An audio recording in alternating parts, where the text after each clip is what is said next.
Bismillah. Assalamualaikum warahmatullahi wabarakatuh. Bismillahirrahmanirrahim. Alhamdulillah wa sallallahu rahmatan lil alamin. Wa syafi'an li mudhibi sayyidil anbiya wal mursalin wa khairil khalqi ajmain habibi rabbil alamin.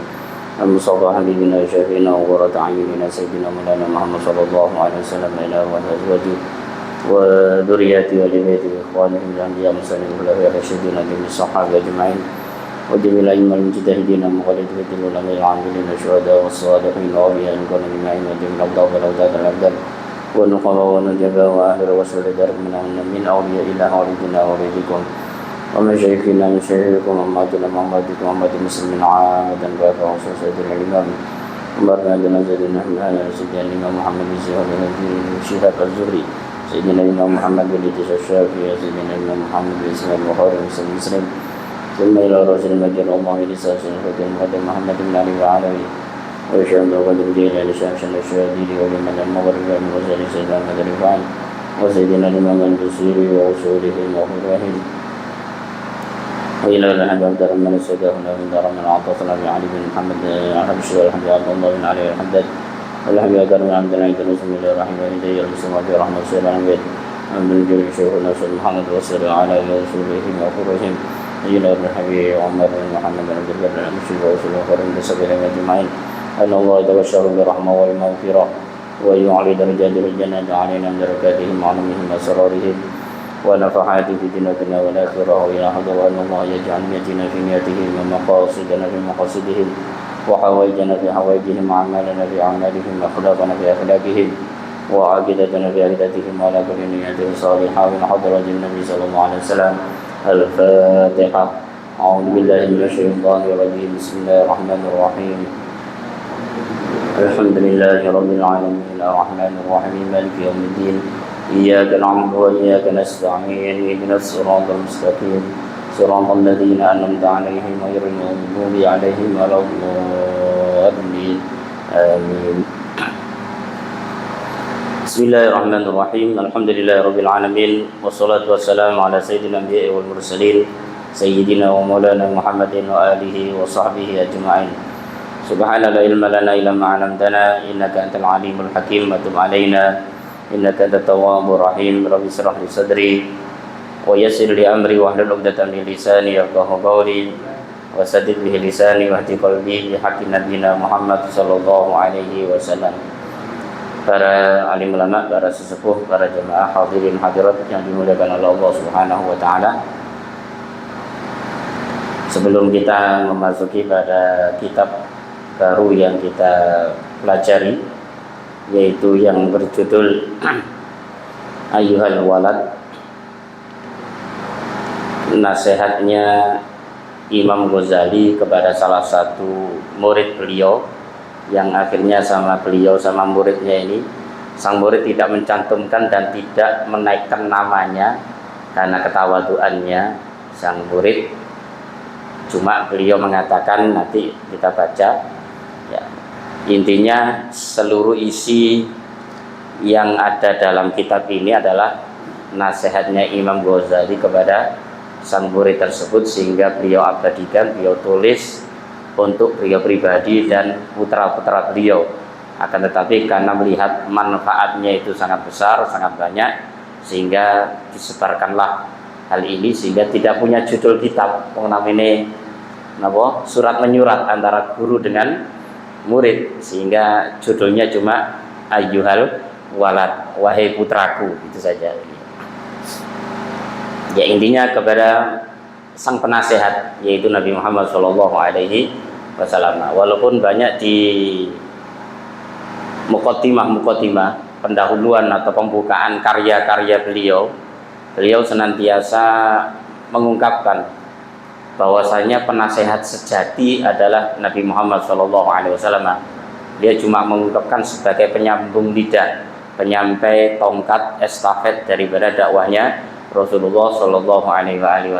Mungkin kita sedikit mengenal biografi daripada Al-Imam Al-Ghazali ya, karena termasuk supaya kita ini ada rasa senang, rasa mantap kepada Imam Ghazali, minimal kita mengetahui sedikit sekilas sejarah tentang Imam Al-Ghazali. Beliau dijuluki oleh ulama-ulama di zaman itu sebagai Al-Imam Zainuddin. Bukan namanya, tapi dijuluki, diberi gelar sebagai Zainuddin, penghias agama. Karena di antara agama Islam ini menjadi cemerlang, menjadi dikenal karena karya-karya beliau yang fundamental sekali. Banyak dikenal oleh kalangan, baik kalangan awam ataupun kalangan khusus. Banyak yang mengenal karya-karya beliau, bahkan banyak orang yang tersadarkan, insaf, taubat karena nasihat-nasihat beliau di dalam karya-karya beliau, sehingga dijuluki Zainuddin. Laqab beliau Abu Hamid karena beliau anak pertama beliau namanya Hamid, sehingga dikatakan Abu Hamid, ayahnya Hamid. Itu kebiasaan orang Arab dan sunnah Nabi kita SAW seperti itu. Beliau punya putra namanya Qasim, sehingga dijuluki Abul Qasim. Nama aslinya adalah Muhammad bin Muhammad Al-Ghazali At-Tusi. Jadi nama beliau, nama ayahnya, nama kakeknya sama, Muhammad bin Muhammad Al-Ghazali. Ya, disinilah kata para ulama, nama Muhammad itu punya rahasia memang. Jadi memang rata-rata menjadi orang besar, pokoknya sing ngrumat niku sabar. Biasanya anak lek jenengaken Muhammad niku ngudoni rada lumayan tirose ngoten. Kula sing diajari kali guru kula Habib Bakir Mauladawilah niku anak kalau dinamakan Muhammad dia biasanya punya keistimewaan, entah di mana. Pokoknya yang jelas kalau yang ngerawat orang tuanya itu sabar dan bisa mengarahkan yang baik, ya nanti jadinya akan lebih bagus, karena sudah mulai kecil dia diberi nama Muhammad, di mana Muhammad adalah nama yang Allah berikan secara langsung dari Allah untuk Nabi kita Muhammad Shallallahu Alaihi Wasallam. At-Tusi At-Taburani Asy-Syafi'i, beliau dari daerah Tus, ya. Daerah Tus, salah satu daerah di daerah Damaskus, daerah Damaskus di zaman dahulu. Beliau dilahirkan pada tahun 450. Jadi kalau zaman sekarang 1444 Hijriah. Jadi hampir 1000 tahun jarak beliau dengan kita sekarang. Ya, sudah 1000 tahun. Beliau dilahirkan 450 tahun Hijriah. Ya, 450 tahun Hijriah dilahirkannya beliau. Beliau ditinggal oleh abahnya, orang tuanya, di waktu beliau masih kecil, jadi yatim, dengan adiknya bernama Ahmad. Jadi Imam Ghazali sendiri bernama Muhammad, adiknya namanya Ahmad, sama-sama masih kecil. Imam Ghazali diperkirakan masih umur sekitar 6 tahun, hampir mirip dengan Nabi Muhammad SAW ketika ditinggal sang ibu. Sedang adiknya yang Ahmad ini masih umur kira-kira 2 tahun, ditinggal oleh ayahnya. Dan memang rata-rata kalau kita baca sejarah, orang-orang besar itu rata-rata ditinggal ayahnya, yatim rata-rata. Syekh Abdul Qadir Jailani. Di sini katanya para ulama, keistimewaan seorang ibu yang sholihah itu bisa mencetak anak menjadi soleh. Ya, beda dengan ayah yang soleh, kadang-kadang tidak bisa mencetak anak menjadi soleh. Tapi ibu yang sholihah kebanyakan bisa mencetak anak menjadi soleh. Karena memang ibu adalah madrasatul ula. Dikatakan sebagai tempat pendidikan pertama bagi anak adalah sang ibu. Mulai di kandungan sampai di ayunan sampai dia besar, yang jadi kiblatnya seorang anak adalah ibunya, bukan ayahnya, walaupun nasabnya kepada ayah. Dan sebelum ayahnya ini meninggal, Imam Ghazali sebelum meninggal, ayahnya Imam Ghazali yaitu Syekh Muhammad ini sudah wasiat kepada sang ibunya, kepada sang istri, untuk mengkajikan 2 putranya ini, Muhammad sama Ahmad ini, pada pamannya sendiri, pada paman beliau sendiri, yang waktu itu juga terkenal salah di kalangan zamannya, ulama di zamannya adalah tokoh ulama di zaman itu juga. Jadi memang terah di sini ya, terahnya ulama-ulama. Jadi keluarganya Imam Al-Ghazali. Sehingga terdidiklah putranya Syekh Muhammad ini, yaitu Muhammad Imam Ghazali sendiri, kemudian sama adiknya Imam Ahmad, dididik oleh dua pamannya sendiri sampai menjadi orang yang besar. Sedangkan Imam Ghazali sendiri lebih arah cenderung kepada ilmu, itu lebih semangat. Kalau Imam Ahmad adiknya lebih senang kepada amalia, kecenderungannya beda. Jadi Imam Ghazali lebih cenderung kepada ilmiah, yang adiknya lebih cenderung kepada amalia. Tapi nanti pada akhir hayatnya atau di puncak karir beliau meninggalkan seluruh ilmiahnya, lebih mengejar kepada amaliyahnya. Jadi akhirnya beliau terjun ke dunia tasawuf karena tersentak oleh hati daripada adiknya sendiri. Jadi ketika sang Imam Ghazali, ya bahasa ini, curhat kepada sang ibu, "Bu, adik ini kok gak tahu gelem jamaah sama saya. Salah jamaah sama kakaknya tidak pernah mau dia." Imam Ahmad ini seakan-akan tidak rukun, seakan-akan nggak rukun. Akhirnya sang adik tidak panggil sama sang ibu, "Manutonang masmu, taatlah kepada sang kakakmu, ikut jamaah." Ya ikut jamaah. Pertengahan jamaah adiknya ini mufarokoh, keluar dari jamaah. Wah, kakaknya Imam Ghazali itu tambah hawas nih, tambah gregetan. Waduh, kena adik kira. Gak tahu kalau jamaah sepisan tengah-tengah wis mufarokoh. Akhirnya setelah usai sholat langsung dilabrak ini sang adik. "Kenapa kamu kok mufarokoh? Apa saya salah?" "Enggak, sama tidak salah. Cuma saya kepingin tanya. Saya tadi ketika pertengahan sholat saya melihat sampean itu berlumuran darah. Kelihatan sangat jelas di mata saya, sampean itu berlumuran darah. Secara hukum fikih, kalau imam itu berlumuran darah najis. Mungkin orang yang nggak tahu nggak batal, tapi bagi saya yang tahu batal. Maka saya mufarokoh." "Loh, saya nggak ada ada darah." "Ya nggak tahu, saya kelihatan di sampean itu ada darah. Cuma sekarang saya tanya kepada sampean waktu sholat mikir apa?" Nah, akhirnya dia ngaku Imam Ghazali ini, "Iya, ketika saya ada di ngimami, saya memikir masalah babul haid." Memikirkan masalah bab haid. Sehingga adiknya ini yang punya kelebihan, ya kelebihan dari sisi matanya, melihat Imam Ghazali ini sesuai yang dipikirkan. Berlumuran darah, dia apa yang dipikir? Darah. Akhirnya dia kelihatan darah. Mungkin kalau kita belum nggak karu-karuan didelok ambek model-model gitu. Ono sing kaya kiri, ono sing kaya bedes barang.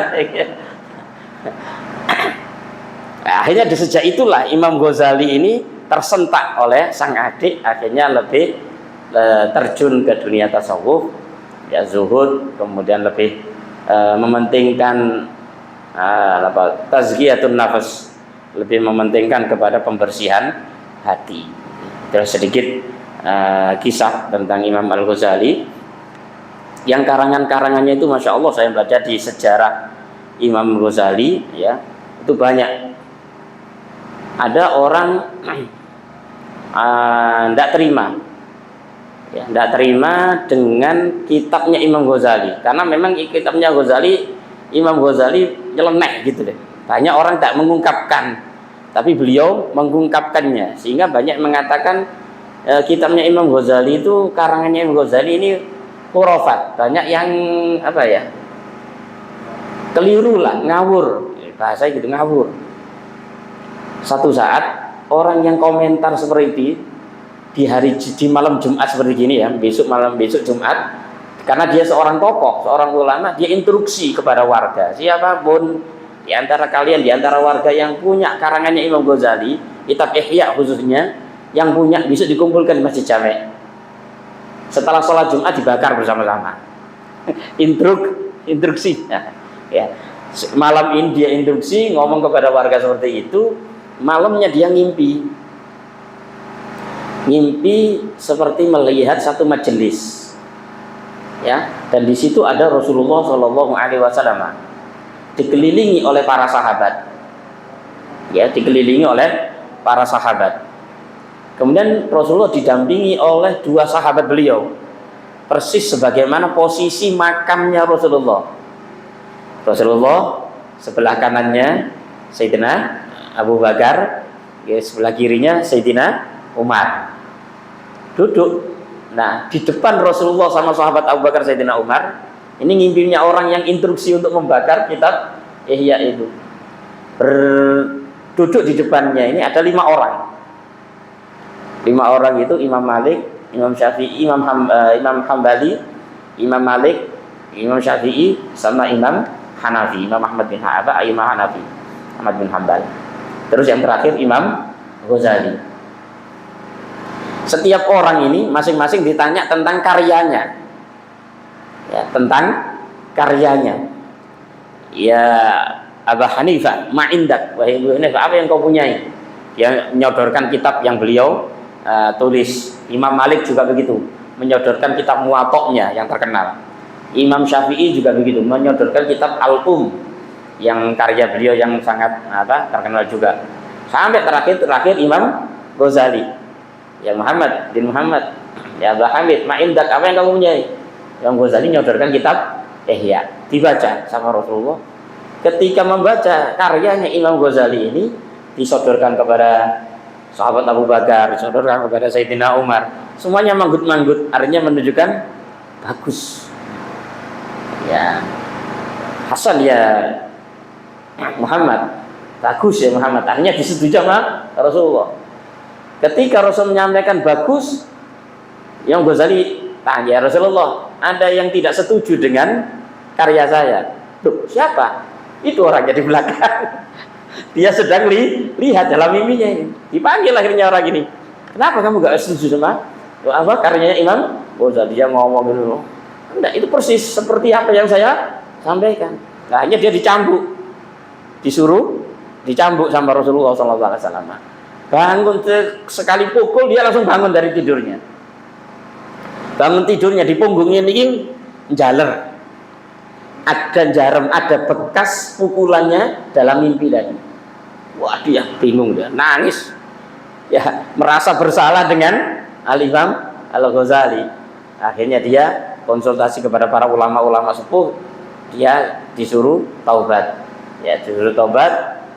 Wurungno, mau bakar kitabnya Imam Ghazali itu wurungno, jangan dilakukan. Ya, ini diantara satu karya Imam Ghazali yang sangat monumental, yang sangat dipegang oleh para ulama-ulama. Ya, tidak ada orang soleh setelah Imam Ghazali pasti megang kitab Imam Ghazali ini.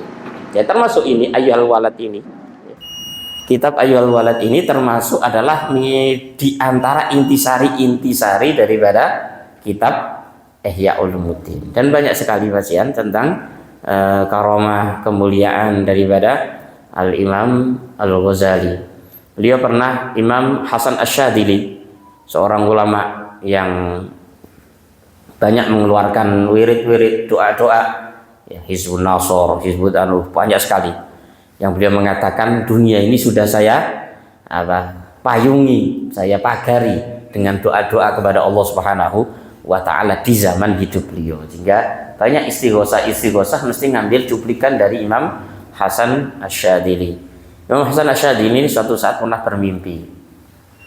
Ada sepertinya langit-langit, pintu langit itu terbuka. Terus ada malaikat turun dari pintu-pintu langit itu dengan membawa kain hijau seperti sorban sama jubah. Kemudian turun ke satu makam. Kemudian mengeluarkan orang yang di dalam makbarah itu, memberikan sorban, baju yang dari jubah, kemudian mengangkat orang ini sampai tembus ke langit, sampai Syekh Hasan Asy-Syadzili melihat dia hilang tak kemana, ke atas terus. Akhirnya dia terbangun dari tidurnya, tidak tahu siapa itu. Kemudian dia tanya kepada sang gurunya guru spiritualnya Syekh Hasan Asyadzili. Katanya Syekh Asyadzili, dia adalah Abu Hamid, dia adalah Imam Ghazali yang diberikan khuluq, diberikan baju kebesaran oleh Allah Subhanahu wa taala sebagai pertanda kalau dia adalah termasuk orang yang diridhoi oleh Allah Subhanahu wa taala. Dan dia diangkat, maknanya adalah dia ada di makom as-siddiqiyah al-kamilah, dalam makom siddiqiyah. Siddiqiyah itu makom kewalian tertinggi di antara para aulia al-kamilah yang sempurna. Inilah sedikit tentang kisah Al-Imam Al-Ghazali. Kita masuk ke bahasan awal.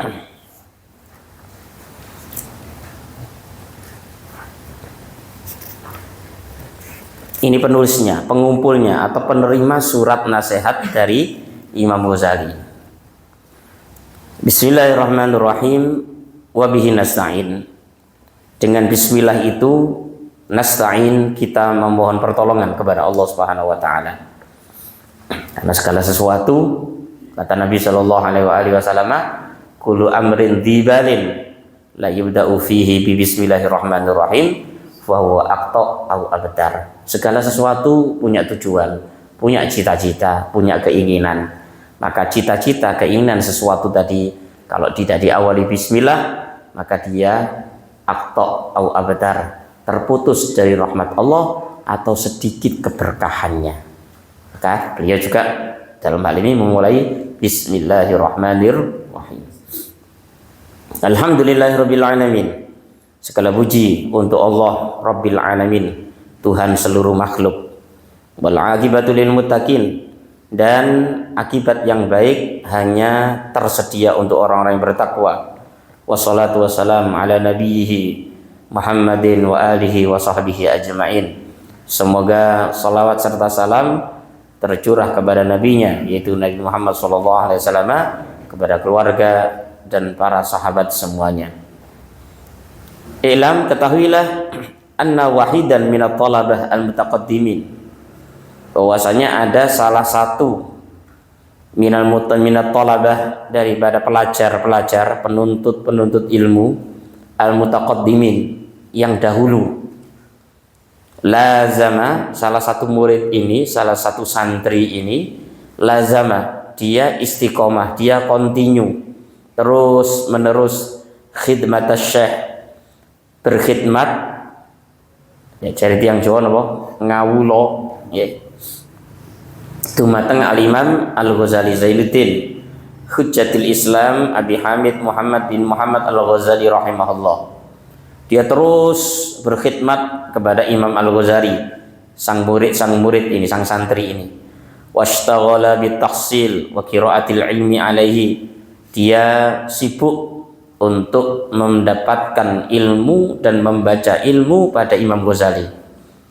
Hatta jama'a, sehingga si murid ini mengumpulkan min daqaiqil ulum, dari ilmu-ilmu yang lembut, ilmu-ilmu yang sangat rahasia.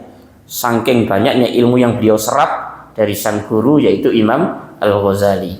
Wastakmala fadailan nafsi, dan dia menyempurnakan akan keutamaan jiwa. Jadi dia banyak menyerap ilmu-ilmu dari Al-Imam Al-Ghazali. Summa innahu tafakkara yauman fi hali nafsi. Kemudian dia suatu saat memikirkan, merenungkan fi hali nafsihi, dalam keadaan dirinya, sang murid ini. Wa khatara ala balihi, dan terlintas di hatinya sang murid ini. Waktu memikirkan, merenungkan, dia mengatakan dalam hati, ini qara'tu anwa'an minal ulum. Saya ini sudah baca berbagai macam ilmu. Wa saraftu ray'ana umri ala ta'allumiha wa jam'iha. Dan saya mengerahkan seluruh umur saya untuk mempelajari ilmu-ilmu tadi dan mengumpulkannya. Sudah bertahun-tahun. Ilmu fak apa saja. Imam Ghazali sebelum masuk ke tasawuf, ilmu itu beliau menguasai lebih dari 17 fak ilmu secara sempurna. Ya, kalau kita ibarat orang kuliah, satu jurusan, satu fakultas, itu berapa tahun kita? Paling cepat 4 tahun, itu paling cepat. Ya, Itu satu. Kalau umpamanya 10, berarti kita butuh 40 tahun. Nah, Imam Ghazali ini lebih dari 17 fak ilmu beliau kuasai secara sempurna. Quran tidak sekedar hafal, hadis tidak sekedar hafal, sanad-sanad ilmunya semuanya matang. Ya, dan gurunya memang orang-orang alim di zaman itu. Itu sebelum beliau masuk ke, sehingga ditarik oleh penguasa zaman itu menjadi qadhi, sebagai hakim, sebagai mufti, atau kalau zaman sekarang mungkin setara dengan MUI atau menteri agama. Kata sang murid ini, dia sudah baca, saya ini kalau sudah menghabiskan umur, sudah menghafalkan, mempelajari ilmu macam-macam. Walaan sekarang ya bagi an a'lam. Sekarang saya ini seyukyanya harus tahu. Ayya naw'iha yanfa'uni ghadan. Apa ya kira-kira ilmu yang paling manfaat untuk saya besok? Di antara sekian banyak ilmu, sekian banyak fak ilmu, yang kira-kira paling manfaat untuk saya ini ilmu yang gimana? Karena ilmu itu macam-macam, wonten ilmu matematika, fisika, bahasa daerah dan sebagainya. Wa yu'nisuni fi qabri, dan membuat hati saya ini senang di kuburan saya. Ilmu apa ya kira-kira? Ini terlintas di dalam benaknya sang murid ini. Setelah seakan-akan dia telah mengangsu semua ilmu-ilmu yang ada dalam Imam Ghazali.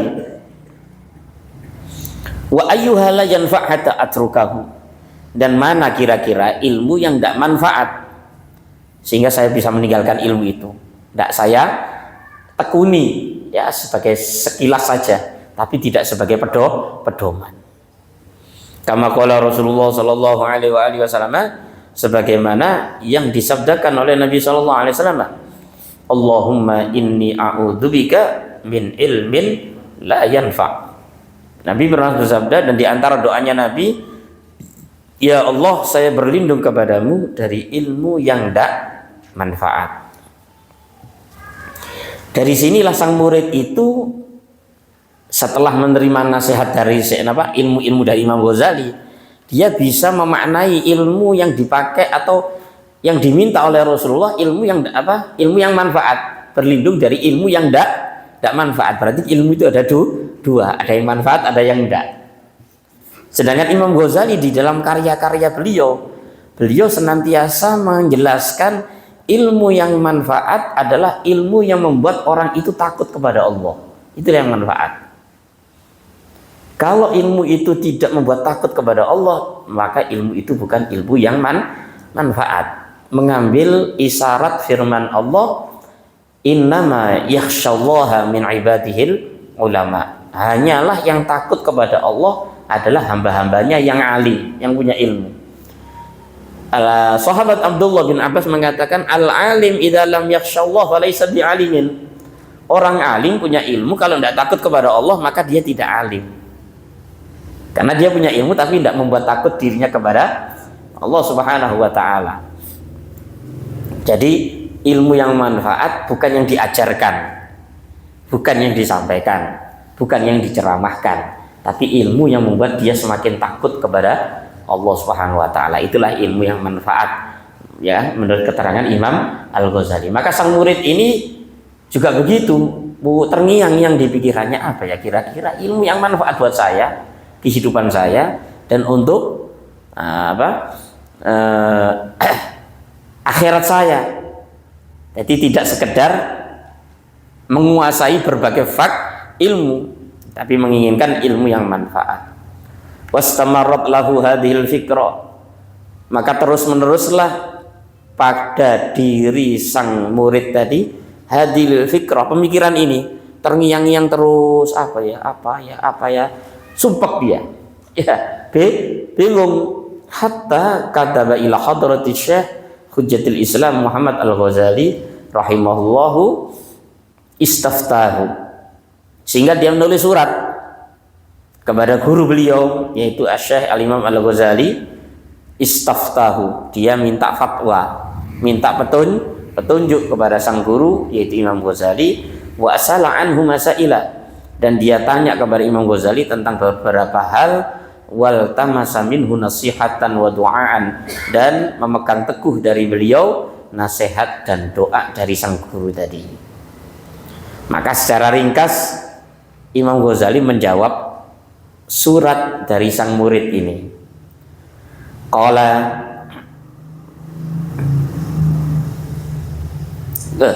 muridnya masih murid. Qala, sang murid tadi mengatakan di antara isi suratnya, wa in kana musannafatu syekh kal ihya wa ghairihi tastamilu ala jawabi masaili, lakin maksudi an yaktuba syekh hajati fi waraqatin takunu ma'i muddata hayati wa amalu bima fiha muddata umri insyaallah taala.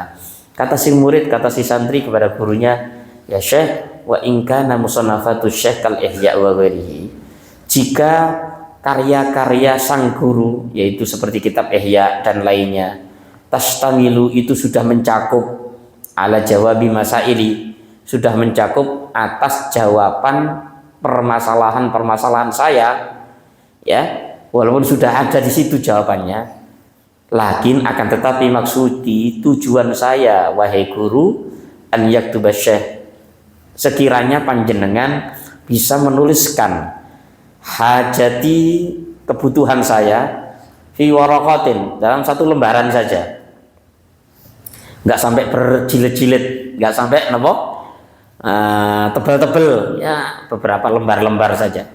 Waraqat takunu ma'i muddata hayati, yang lembaran-lembaran itu bisa saya bawa selama saya hidup, gampang kemana-mana saya pergi saya pakai saya bawa. Kalau bawa kitab Ihya ini kan 4 jilid keberatan. Wa amalu bima fiha muddata umri, saya bisa mengamalkan fiha di dalam waraqat tadi selama umur saya, sepanjang umur saya insyaallah taala. Jadi beliau nasihat, minta nasihat ringkas beberapa lembar.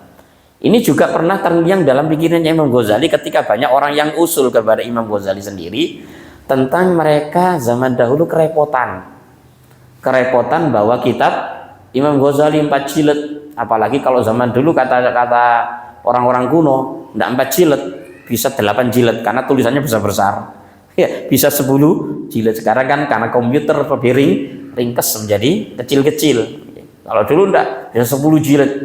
Maka mereka kesulitan, akhirnya usul kepada Imam Ghazali. Akhirnya Imam Ghazali dalam perjalanan beliau dari Damaskus menuju ke Mekah ketika beliau niat haji, meringkas Ihya itu jadilah Mukhtasar Ihya, 1 jilid kecil. Itu karya beliau sendiri Imam Ghazali karena banyak usulan supaya gampang dibawa di perjalanan. Nah, demikian juga ini sebenarnya si murid ini kepingin mendapatkan nasihat pribadi, ya, cuma karena melihat manfaatnya banyak, manfaatnya besar, akhirnya disebarkan ke halayak ramai. Itulah ungkapan curhatan sang murid kepada sang guru. Bagaimana jawaban sang guru? Inilah nasihat-nasihat, pelajaran-pelajaran, ilmu-ilmu yang akan kita ambil dari nasihatnya Imam Ghazali. Fakataba Syekh hadhihi risalah fi jawabi. Maka Al-Imam Ghazali, Asy-Syaikh Imam Ghazali menulis surat, menjawab surat ini di dalam jawaban beliau. Beliau memulai dengan Bismillahirrahmanirrahim. I'lam ayyuhal walad, ketahuilah wahai putraku, wal muhibbul aziz, dan pecinta yang mulia, atallallahu baqa'ak bi ta'ati, semoga Allah Subhanahu wa taala memanjangkan umurmu untuk taat kepada Allah. Wasalaka bika sabila ahbabi, dan semoga Allah menjalankan kamu sabila ahbabi, di jalurnya para pecinta-pecinta Allah Subhanahu wa taala. Anna mansyuran nasiha, bahwasanya menyebarkan nasihat, yuktabu, sudah tertulis, min ma'dinir risalah alaihi salatu wassalam, di ma'din, tambangnya risalah sumbernya risalah, yaitu Nabi Muhammad SAW. Jadi nasihat itu sudah menyebar, sudah disebarkan dari sumber yang asli, yaitu Nabi Muhammad SAW. In kana qad balaghakan minhu nasihah, jika telah sampai kepadamu minhu dari tambang tersebut nasihat. Jika nasihat itu sudah sampai kepadamu, kamu butuh apa lagi? Apa enggak cukup nasihatnya Rasulullah untuk kamu? Kok kamu susah-susah cari nasihat kepada saya? Fa ayyu hajatin laka fi nasihati? Ya. Apalagi kebutuhan kamu dalam nasihat saya? Apakah enggak cukup itu dari Rasulullah Shallallahu Alaihi Wasallam? Sumber aslinya masih murni, masih steril, tidak terkontaminasi dengan apa-apa. Kenapa masih cari saya? Ketawaduannya Imam Ghazali kepada sang murid. Jadi enggak langsung, oh ya tak nasihati ini enggak. Kenapa kamu enggak langsung ngambil sumbernya? Ya, sumbernya sudah ada, tersedia. Tinggal kamu mencari siapa saja yang punya sumber-sumber itu. Wa in lam tablugha, tapi kalau nasihatnya sumber aslinya dari Nabi SAW tidak sampai kepada kamu, fakulli, maka katakan kepada saya, madza hasalta fi hadis sinin al-madiyah, apa yang engkau dapatkan dari tahun-tahun yang telah lewat, yang engkau pelajari, dan selama engkau khidmat dan belajar kepada saya, apa yang engkau ambil dari saya? Kalau kamu tidak bisa ngambil nasihat dari saya, ya apa gunanya kamu? Diilingno, kau tahu belajar tahunan, apa yang kau manfaat untuk diri kamu? Yang kamu ambil apa? Kalau kamu tidak bisa ngambil sumbernya, kemudian dari saya, lah selama tahun ini lapon ngaji ini lapo turu tok ta ya apa? Ya, apa kamu dulinan tok, apa HP-an tok, apa game-gamean tok? Zaman biyen. Zaman biyen kan game-gamean nggih. Apalagi zaman sekarang ya. Orang ini lihat saya, anak saya sendiri kadang saya sumpek kok. Arek saiki Masya Allah, umur entek di depannya HP. Berjam-jam. Kadang malam gak tidur, ya wiritan gak apa-apa. Wiritan di HP, buka YouTube, buka ini. Ya, saya merasa sampai besar tak saya beri HP ya kan. Sampai kemarin izin liburan, lek Ustaz Murtado ngizini tak kayak ikat kak. Itu. Saya kan lihat pulang itu waduh nyekel HP, gak kena HP geletaan, ketok geletaan 16 is. Moro-moro tentek. Aduh lele. Gunakan sesuai kebutuhan. Kalau enggak, ya banyak godaannya, banyak fitnahnya kalau tidak bisa menggunakan zaman sekarang. Nah, ini tamparan pertama. Tamparan pertama bagi sang murid yang meminta nasihat kepada Imam Ghazali. Ya, ini kayak biasa. Ya, guru itu harus seperti itu dalam memberikan nasihat kepada sang murid, kepada sang ini. Pertama ada sumber yang asli, kenapa nggak ambil sumber yang asli? Tapi kalau kamu nggak bisa ngambil sumber yang asli, harus mengambil dari kran-kran. Selama ini kran-kran berkucur, kamu ngambil kemana? Padahal mancur barak-balik. Ya, kamu kok nggak ngadai, padahal kamu lewat di depannya. Padahal kran itu keluar airnya, kenapa kamu nggak ngambil? Kan rugi kamu.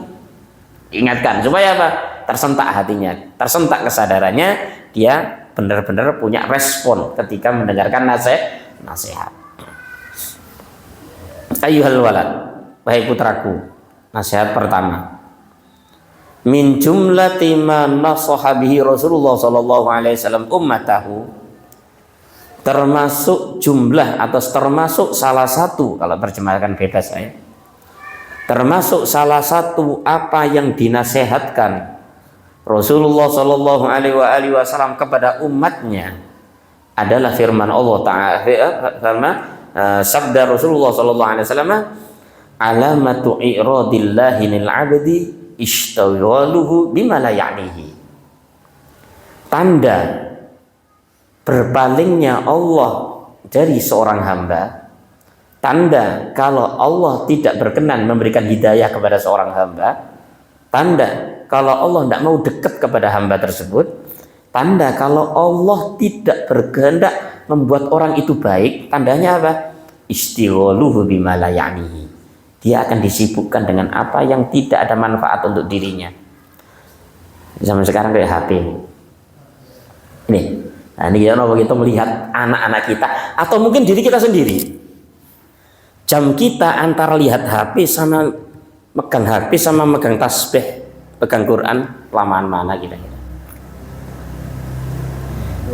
Betul?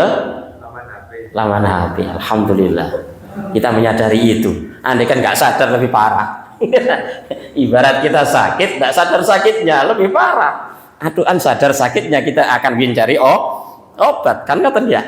Demikian juga, Masya Allah. Dari hadisnya Nabi ini sudah terpukul kita, sudah tertampar kita dengan nasihatnya.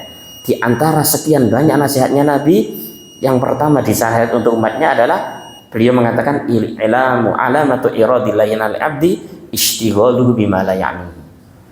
Ya. Tadi malam kita juga begitu. Mikir berapa juta umat Islam, umat Nabi Muhammad SAW yang mengistighol bima la ya'ni. Dia sibuk dengan apa yang tidak manfaat buat dirinya. Bakar-bakar jago. Malean, karena gunanya. Apa manfaat untuk dirinya? Tidak ada.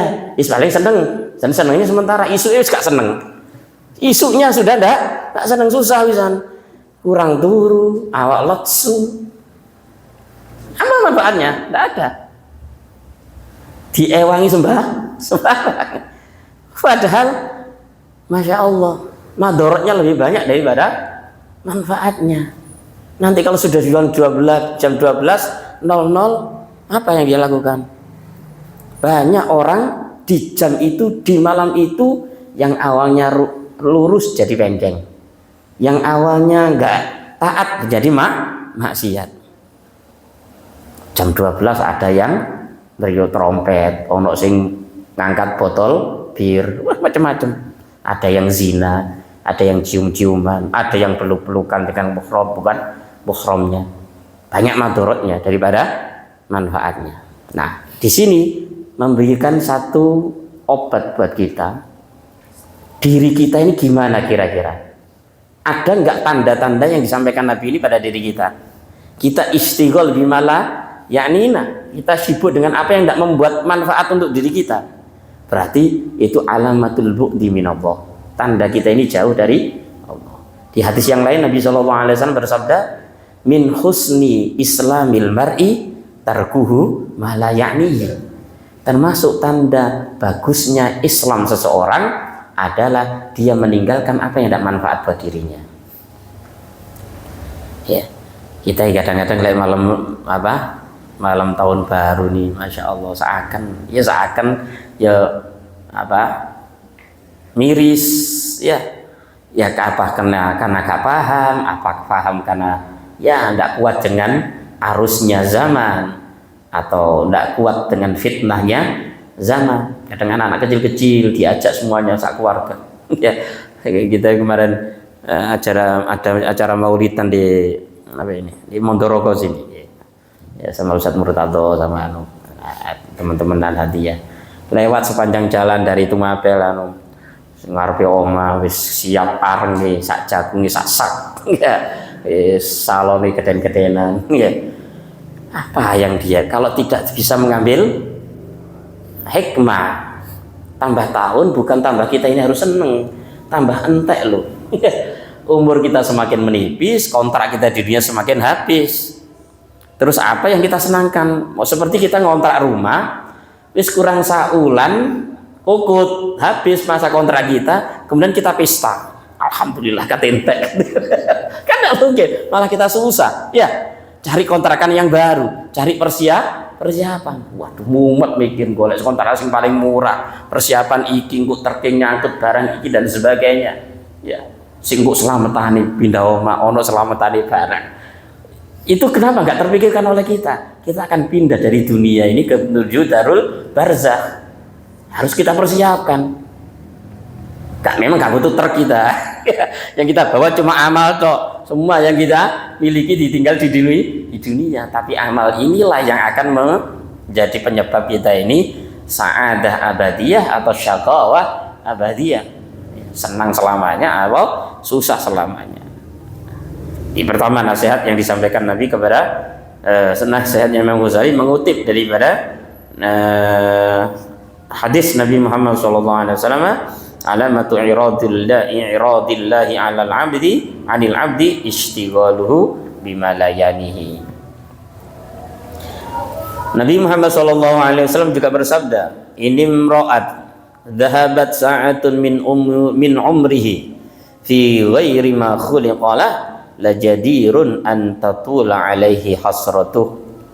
Jika sesungguhnya seseorang dhahabat sa'atan min umrihi, jika telah lepas, telah hilang, telah lewat satu saat daripada umurnya, hilang begitu saja, fi ghairi ma khuliqalah, hilangnya waktu, lewatnya waktu tadi, fi ghairi ma khuliqalah, di selain apa yang dia diciptakan untuknya. Apa kita nih diciptakan untuk apa kita ini? Wa ma khalaqtul jinna wal insa illa liya'budun. Kita diciptakan oleh Allah untuk ibadah kepada Allah dengan segala bentuk ibadah. Ya, tidak ibadah itu harus di masjid. Tidak ibadah itu harus pakai tasbih, enggak. Tidak harus ibadah itu kita bawa jubah, pakai jubah, enggak. Semua aspek kalau dalam ketaatan kepada Allah, kalau koridornya taat kepada Allah dan Rasulnya, dia ibadah sudah. Kalau hilang waktunya satu saat saja, kata Nabi, di selain yang Allah menciptakan manusia tujuannya untuk ibadah, la jadirun, pasti kata Nabi, antatulu alaihi hasratuh, pasti akan lama, akan panjang penyesalan dia pada waktu tersebut. Hilang muspro, tidak ada, itu satu saat. Gimana kalau berjam-jam?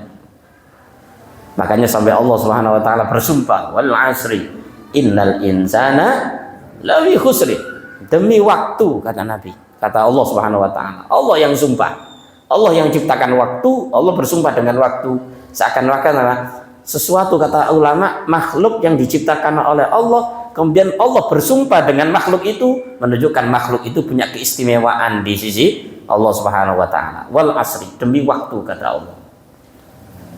Innal insan, sesungguhnya manusia, lafi khusrin, pasti dalam satu kerugian kalau tidak bisa memanfaatkan waktu. Yang dikatakan oleh para ulama, Allah memakai 3 tekanan di sini. Waw qasam wal asri. Inna taukid, huruf taukid sebagai penguat kata, sesungguhnya. Kemudian la, dalam lanya, lafi, yang kalau diterjemahkan secara utuh, demi waktu, jangan sembrono dengan waktu, hati-hati dengan waktu.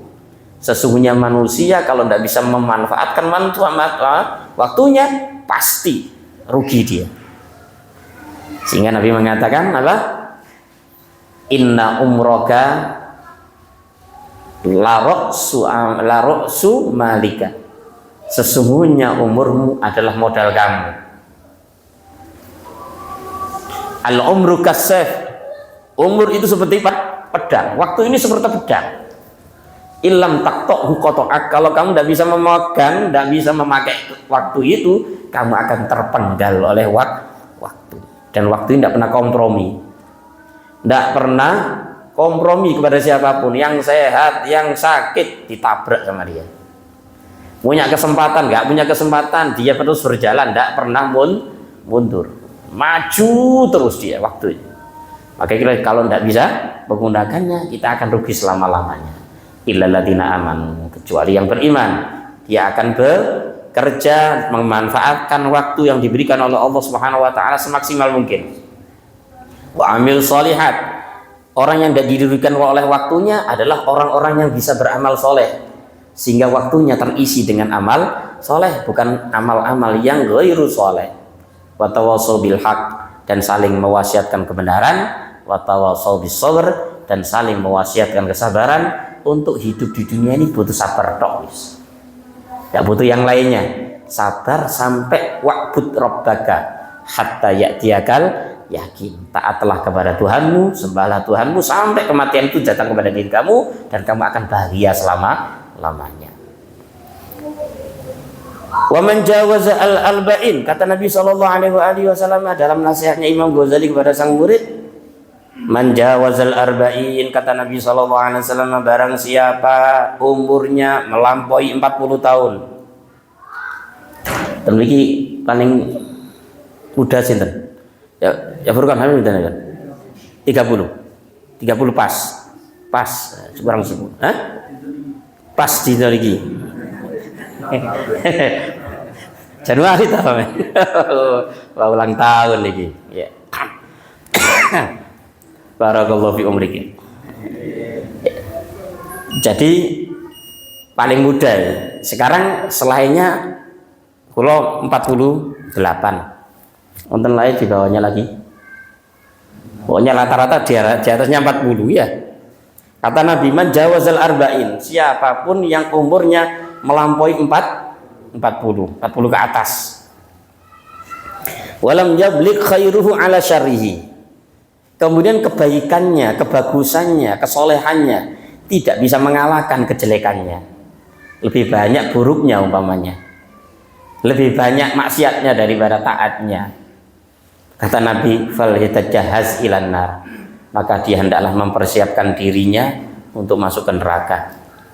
Kenapa? Karena sudah mau akhir kita ini. Sudah diambang pintu kematian masing-masing.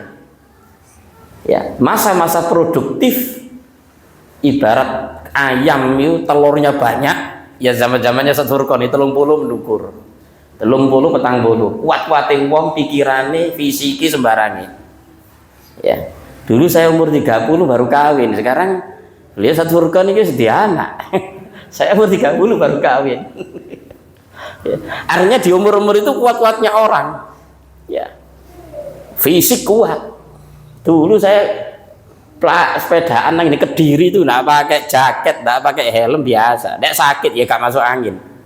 Saya iki mondoroko nang gini, cuma apel gak saketan. Masuk angin rasanya linu kabeh awake berkurang sudah. Ya. Jadi mana masa-masa produktif adalah kata Habib Abdullah bin Ali Al-Haddad 25 sampai 40. Masa-masa produktif. 40 menentukan untuk berikutnya. Ya, umur 40 menentukan apa yang sudah terbiasa di bawah 40. Kalau di bawah 40 dia terbiasa taat, mudah istiqomah, maka 40 lebih ringan untuk istiqomah. Menjadi penentu start awal daripada seseorang ini untuk istiqomah adalah 40. Nanti kalau 50 sudah diingatkan lagi setiap pagi. Ya abna al-khamsin, wahai orang-orang yang sudah umur 50, fatazawwaju wala takrul akfan. Siap-siap saja, siap-siap kafan, siap-siap pendoso. Artinya apa? Disuruh ingat mati. Kalau sudah umur 60 ya abna as-sittin. Ini setiap pagi malaikat setiap pagi beriringan dengan terbitnya matahari ada yang mengingatkan, wahai orang-orang yang sudah umur 60 tahun, al-an yaumul hasad, ini waktunya panen. Ya, waktunya panen dipetik bisa. Supaya dipetik, tunggu giliran. Kata jahazubi, persiapkan diri kalian untuk dipanen oleh malaikat Israel. Kalau sudah umur 70 ya anab sa'in. Orang-orang yang 70, kalian sudah dapat bonus. Kesempatan waktu ditambahi umur sama Allah, perpanjangan waktu kok sepak bola. Lek 00 ada perpanjangan waktu. Umurnya sudah melebihi batas yang disampaikan oleh Nabi. Ya, mana kesempatan sudah diberi panjang umur. Kalau sudah begitu tidak ada lagi. Maka nasihatnya Nabi SAW, pentingnya kita menjaga umur dalam rangka tahun baru. Tahun baru 2023 ini semoga kita diberikan umur yang barokah oleh Allah Subhanahu wa taala. Sisa umur yang ada pada diri kita masing-masing yang kita tidak tahu berapa lagi kita akan hidup di dunia ini. Yang jelas satu saat kita akan dipanggil oleh Allah. Semoga semakin bertambah ketaatan kita, semakin istiqomah dalam ketaatan kita, dan kita bisa mengamalkan perintah Allah, wa'bud rabbaka hatta ya'tiyakal yakin. Sembahlah Tuhanmu sampai datangnya kematian kepada dirimu. Semoga Allah Subhanahu wa taala senantiasa membimbing kita dengan hidayah dan taufiknya. Amin ya rabbal alamin. Subhanakallahumma wa bihamdika asyhadu an la ilaha illa anta astaghfiruka wa atubu ilaik. Rabbana taqabbal minna wa qbalna bisiril Fatihah.